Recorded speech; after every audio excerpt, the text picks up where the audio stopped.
Okay, let's talk about indifference curves.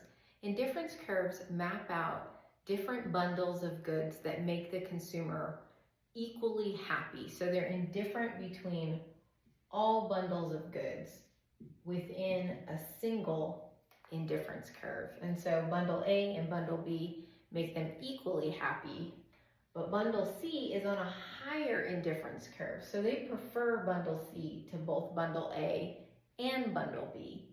And indifference curves are really useful because they can map out a consumer's willingness to make trade-offs among goods.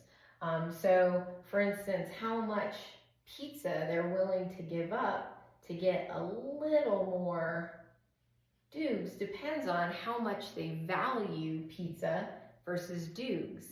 So the slope of the indifference curve is called the marginal utility of good X, in our case pizza, over the marginal utility of good Y, in our case Dukes, which also depends on how much pizza you're already consuming. Have you already had 10 slices of pizza this week? Well, you'd be willing to give up a whole lot of pizza to get just some little other type of food, just a little bit of sushi, for instance. And so we also know that indifference curves fill a plane, and so the higher you get in your consumption, the higher utility, or loosely known as satisfaction and happiness, you have.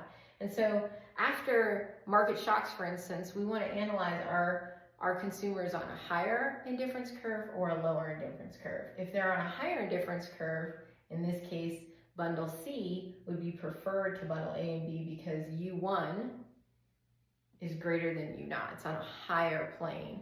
And so indifference curves map out our satisfaction levels with different levels of consumption, whereas budget constraints just tell us what we can afford given our income and prices. So next, we're going to put it together when we observe a consumer having a certain level of consumption.